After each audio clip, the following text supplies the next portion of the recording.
নমস্কার বন্ধুরা, আশাদের খোঁজে রান্নাঘরে আপনাদের স্বাগত জানাই।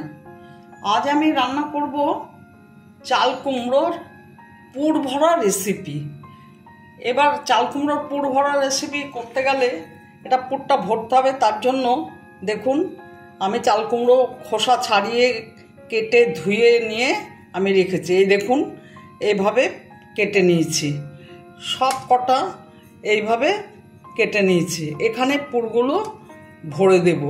এই আর তার জন্য উপকরণ নিয়েছি সাদা সর্ষে। আমি আগে অনেকবার বলেছি আমি কালো সর্ষেটা ইউজ করি না। সাদা সর্ষে, পোস্ত আর নারকেল একসাথে তিনটে পেস্ট করব, তার সাথে কাঁচা লঙ্কা দেব। আমি এখন গ্যাস অন করে জল বসিয়েছি। এখানে একটু নুন দিয়ে চাল কুমড়োগুলো একটু সেদ্ধ করে নেব। একটু নুন দিয়ে দিলাম,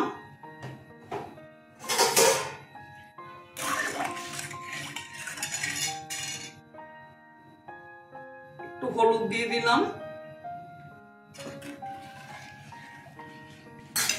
এবার চাল কুমড়োগুলো দিয়ে দেব।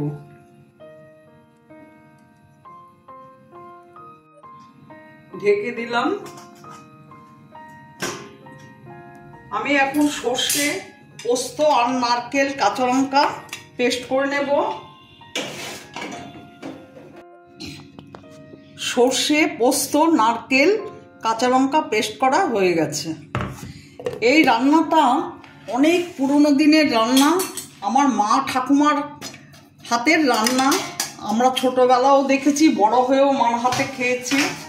সেই রান্নাটাই আজ আমি করছি।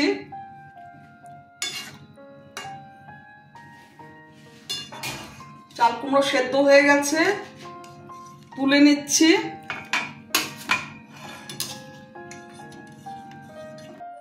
আমি গ্যাস অন করে কড়াই বসিয়ে দিয়েছি। সর্ষের তেল দিয়ে দিচ্ছি।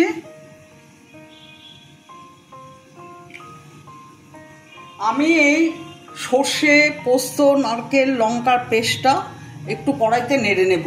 আপনারা চাইলে এটা না ভেজেও করতে পারেন, না ভেজেও কিন্তু খুব ভালো লাগে, কিন্তু আমি আজকে ভেজে করব।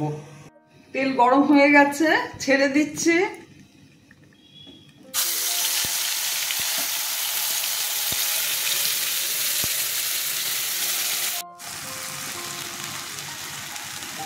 একটু হলুদ দিয়ে দিচ্ছি,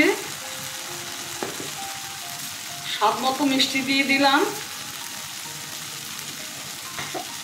স্বাদ মতো নুন দিয়ে দিলাম। আমি শসা বাটার সময় নুন দিয়েছিলাম, তাই অল্প করে দিলাম।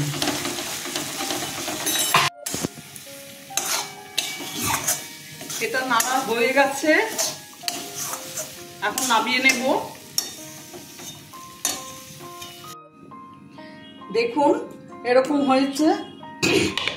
ঠান্ডা হলে পরে আমি চাল কুমড়োর মধ্যে ভরে দেব, তারপরে তেলে ভাজবো। দেখুন এইভাবে করে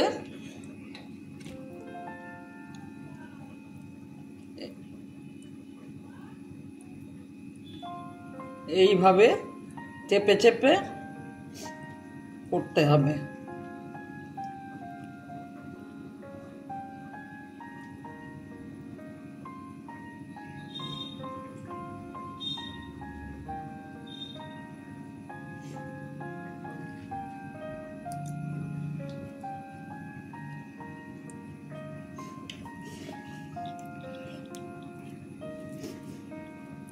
দেখুন এরকম পুরটা এতটা নিয়ে আমি এর মধ্যে দিয়ে দিচ্ছি,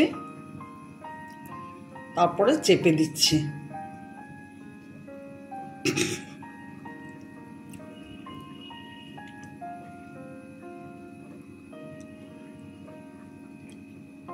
এইভাবে আমি সমস্ত চাল কুমড়োর পুরগুলো ভরে নেব। দেখুন আমার সব তৈরি হয়ে গেছে। আমি এবার এগুলো ভেজে নিচ্ছি। দেখুন এরকম ভাবে পুরটা ভরেছি।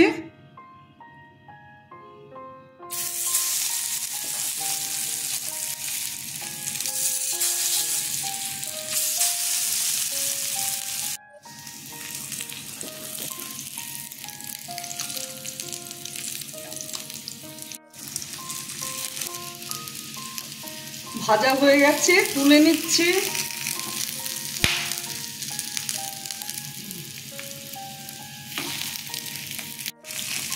আমার সমস্ত ভাজা হয়ে গেছে। দেখুন, আমার ভিডিওটা যদি আপনাদের ভালো লেগে থাকে প্লিজ একটা লাইক শেয়ার, অবশ্যই নতুন বন্ধুরা সাবস্ক্রাইব করে দেবেন, সাথে কমেন্টস দেবেন। আপনারা ভালো থাকবেন, সুস্থ থাকবেন। আমার ভিডিওটা দেখার জন্য আপনাদের ধন্যবাদ। আমি গরম ভাতের সঙ্গে সার্ভ করে দেব। আপনারাও ঠিক এইভাবে করে খাবেন।